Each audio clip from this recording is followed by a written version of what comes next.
जय श्री गणेश। नमस्कार।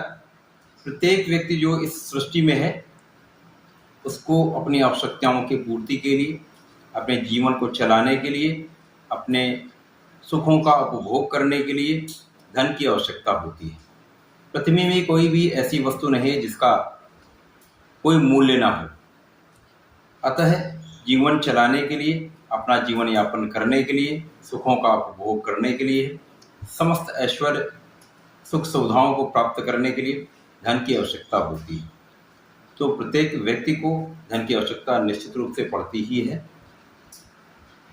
आज मैं धन प्राप्ति के लिए एक दिव्य शोध किया हुआ, अत्यंत सरल शास्त्रोक्त ऐसा प्रयोग बताने जा रहा हूँ, जो यदि आप कर लेते हैं तो जीवन में धन का आगमन प्रारंभ हो जाता। धन की जितनी भी आपकी आकांक्षाएं हैं वो पूर्ण होने लगती हैं, धन का प्रबल लाभ होने लगता है।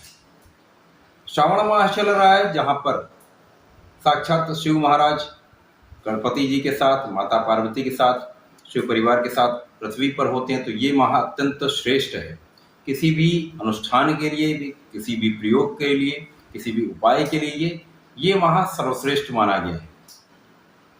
तो इस माह में किसी भी दिन आप राहु काल को छोड़कर शिवालय में जाकर यदि ये प्रयोग कर लेते हैं तो निश्चित रूप से आपके धन में प्रबलता आ जाएगी। यदि आपके पास धन की कमी है तो धन बहुत बड़ी मात्रा में आपको प्राप्त होने लगेगा।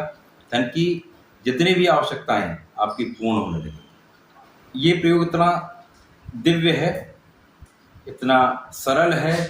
आप किसी भी माह में, शुक्ल पक्ष में किसी भी शुक्रवार को ये प्रयोग कर सकते हैं। क्योंकि श्रावण मास चल रहा है, विशेष माह होता है, इसमें करने से आपको अतिरिक्त लाभ मिलता है। बहुत शीघ्र आपके प्रयोग सिद्ध हो जाते हैं। इसमें जो आपको जिन वस्तुओं की आवश्यकता होगी उसमें आपके लिए दूध की मिष्ठान है, दूध की बर्फी है, थोड़ा दही चाहिए, बेलपत्र चाहिए। शिवालय में आप जाएं, शिव परिवार को नमन करते हुए जलार्चन करें। शिव जी पर जलार्चन करने के पश्चात, करते समय भी और करने के पश्चात भी आप लगातार ओम नमः शिवाय का जाप करते रहें। अपने मन में जो आपकी इच्छा है उसको आप मनन करते रहें, उसको आप संकल्प अपना दोहराते रहें। शिव जी के समक्ष आप बैठकर या तो ओम नमः शिवाय का जितना भी आप माला करना चाहें कर सकते हैं, वैसे आप मन में भी करते रहेंगे तो ये पर्याप्त है।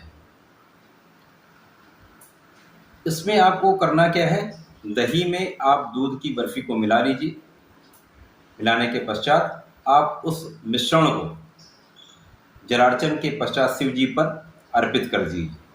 अर्पित करने के पश्चात आप जल से शिव जी को पूरा जलार्चन करते हुए साफ कर लीजिए। उसके पश्चात शिव जी के समक्ष बैठकर अपनी प्रार्थना करें। और जो बेलपत्र है, एक बेलपत्र जो 3 पत्ती का होता है, स्वच्छ होना चाहिए, कहीं भी कटा फटा नहीं होना चाहिए। उस बेलपत्र को लेते हुए अपनी मनोकामना आप कहें और वो मनोकामना कहते हुए वो बेलपत्र आप शिव जी पर अर्पित करते हैं।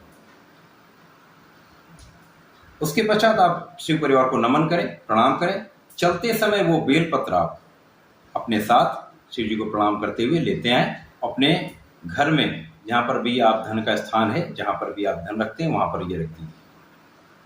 निश्चित रूप से आपके घर में धन का आगमन प्रारंभ हो जाएगा, धन की प्रबलता बढ़ जाएगी, आपकी आवश्यकताएं पूर्ण होने लगेंगी, धन का प्रबल लाभ आपको मिलने लगेगा। बहुत ही दिव्य प्रयोग है, शोध किया हुआ है, प्रमाणित है, शास्त्रोक्त है, इसलिए ये निश्चित रूप से लाभकारी है। बहुत लोगों ने इसका लाभ लिया, तो आप भी लें। धन्यवाद। नमस्कार।